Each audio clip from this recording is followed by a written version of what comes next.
I'm Larry Mendte. Coming up next on Jersey Matters, meet the only candidate for governor in New Jersey right now. He is an outsider. He's a businessman.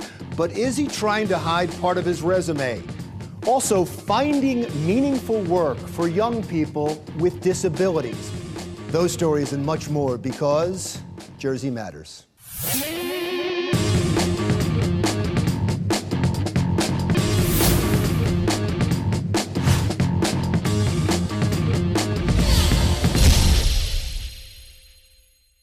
I'm Larry Mendte. Welcome to Jersey Matters. The gubernatorial primaries are a little less than a year away, and we already have a candidate. Meet Phil Murphy, who is the Democratic candidate for governor. Thank you so much for coming in. I would assume that you announced so early because you don't have the name recognition of some of the other candidates. Actually, the biggest reason we announced early, it's great to be with you, by the way, is our family. My wife, our 4 kids, and I have stopped talking about if or whether, and it was all about when. And our kids said, you know, Dad, you're out there talking about transparency and you're railing against dark money. Let's live it. That's really the biggest reason we went. There was really no magic to the date. It is also worth noting that if you're not a candidate or you're not a sitting elected official, there's a lot of stuff you can't do. You can't do research, you can't raise money, you can't get an operation up and running. So at a logistical level, it made a lot of sense. But we're very happy we made that call. We've been out there now for a bunch of weeks and it feels good. All right, let's back up for a second and tell people who you are and why you should be governor. Who I am, I grew up middle class on a good day. Just outside of Boston, Massachusetts. My wife and I chose Monmouth County, New Jersey, to raise our 4 children. I had a business career. I left that about 13 years ago and got involved in a lot of philanthropic and political and community activities. I chaired the board of 180 Turning Lives Around, a big Monmouth women's shelter, great organization. Started a teen helpline called Second Floor. I'm honored to serve on the national board of the NAACP. I became the national finance chair for the Democratic National Committee and then served proudly my country and Barack Obama as the U.S. ambassador in Germany.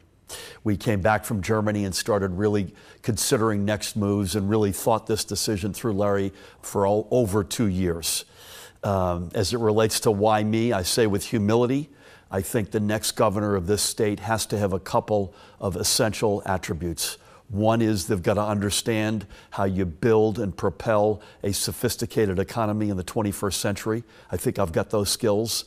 And secondly, I think more importantly, we need a governor who's prepared to make decisions based on what's best for the next generation and not what's best for his next election. So I say with humility, I think I match up well with both of those requirements, and we decided to get into this.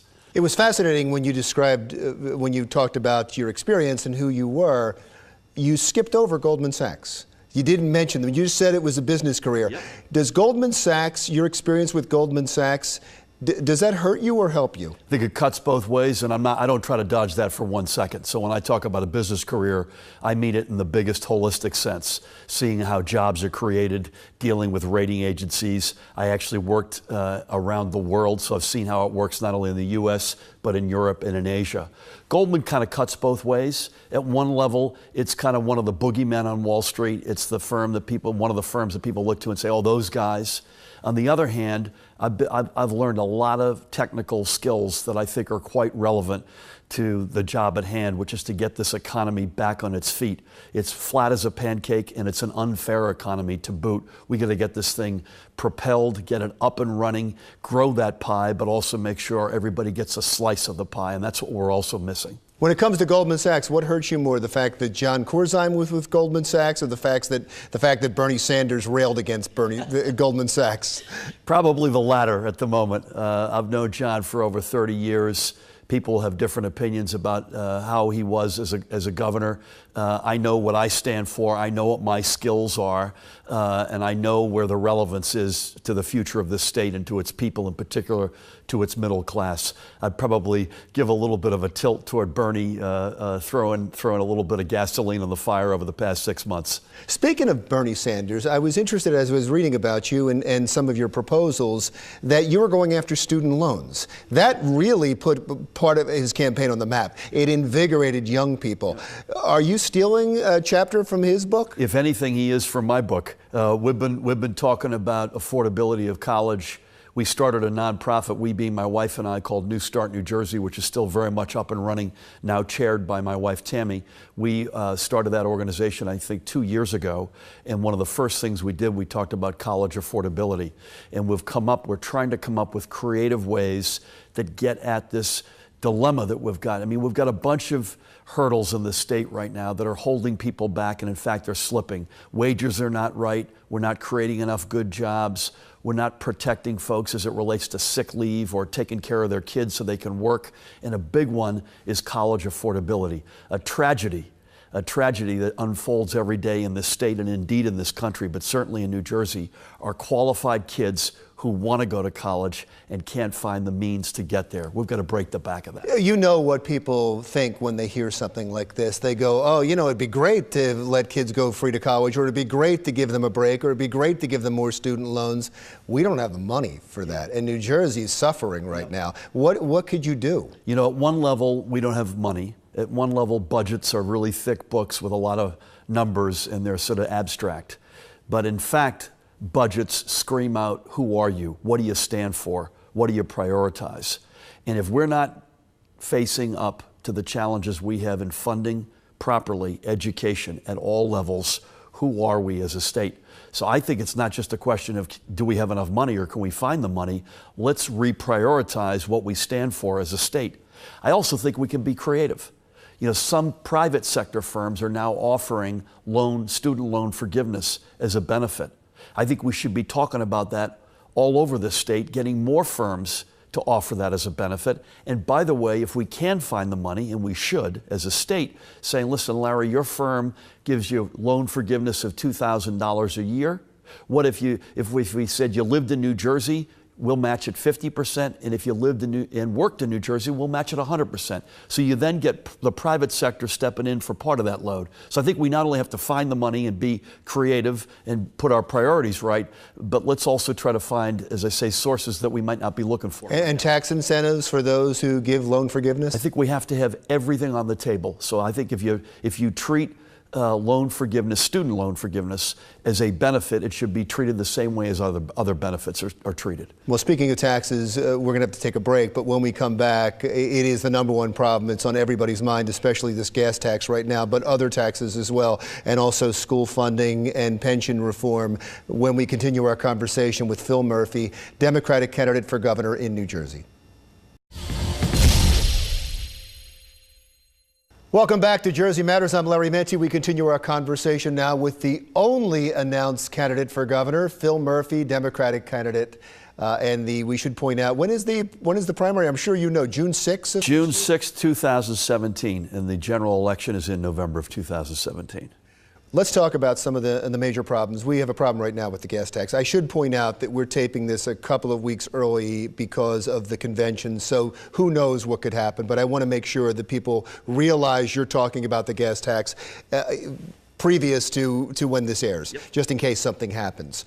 23 cents, is that enough?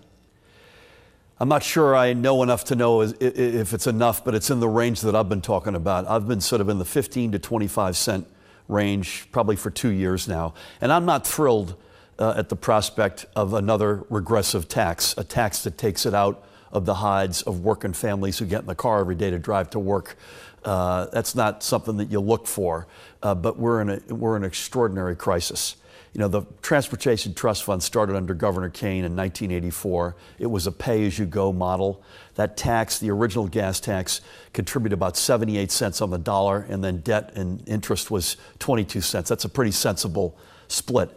Thanks to this governor's inattention, and frankly the inattention of a lot of leadership over the past 30 years, it's now 97 cents interest and debt repayment and 3 cents of equity. It's about to go bankrupt. Infrastructure is one of the core essential assets of this state.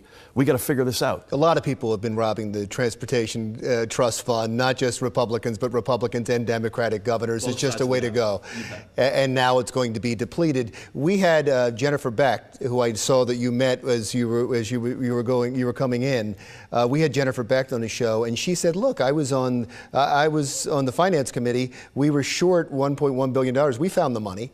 She claims that this is a crisis so that the solution will be a raise in taxes. It's a manufactured crisis. With respect to Senator Beck, who I've known a long time, I don't agree with that. Again, this is a twofer in my judgment in terms of the benefits. And we understand what the costs are. And by the way, let's try to find a way that gets at the folks who are going to pay this gas tax. Let's try to find a way to cushion this. The sales tax coming down, do you agree with that? Well, the problem with the sales tax coming down is that blows a huge hole in the side of the budget. And that's a huge number. It's one that I'm not sure we can afford at the moment. But I've been talking about increasing, for instance, the earned income tax credit from 30% of the federal level to 40% as an example. But the benefits of if you raise the gas tax today, you get a short-term benefit and a long-term benefit. The short-term one is you get folks working tomorrow, fixing our roads and our bridges and our rails, and we need that. They're in disrepair. Again, this governor's let it go way too long. The other benefit and the long-term benefit is you're investing or would be investing in one of the core essential assets of this state, infrastructure. You know, that's a strength of ours that is dear to New Jersey. It's almost unique to New Jersey given our location.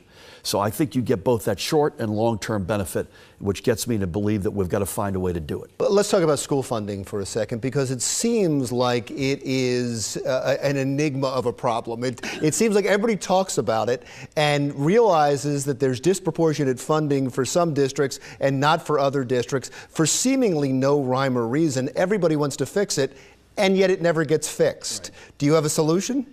Listen, I think what we should do, Larry, is to fund the formula that was arrived at, I think, at around 2008, just before the Great Recession and just before Governor Christie took office.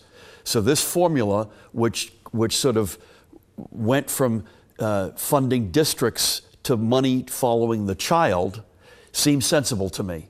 So if you've got a child who's got special factors, one parent and not two, English as a second language, free or reduced lunch as a measure of poverty level, special needs, special education needs. That kid needs and deserves, this is America, that kid deserves a different treatment than someone who doesn't have those particular attributes. But that means the district has, if that child in a district that's underfunded, should money that's going to a district that is overfunded because of property taxes, should they get less state funds, and should it go to the district where that child you're talking about is? I'd like to implement that formula, and I'd like to see how that plays out. What I do know is this: the governor's proposal to put the same price on the head of every kid in this state is dead wrong. And it divides this state, and he knows that. It divides it from certain communities against other communities. He would also lead you to believe that progress is not being made in these big, particularly in these big urban centers, which happen to be more often than not communities of color. And that's a particular sensitivity for me as I serve proudly on the National Board of the NAACP. So I believe this is a us against them divisive proposal. He knows exactly that's what it is. He knows it'll appeal to certain communities because the sticker price will go down dramatically, but kids in this state will suffer. It's not America. We need to fund the original formula. Sir, thank you so much for coming in. Great seeing you, Larry. Really appreciate it. Phil Murphy, the Democratic candidate for governor, the only Democratic candidate, the only candidate for governor at this point. Thanks for coming in. I'm sure we'll see you again.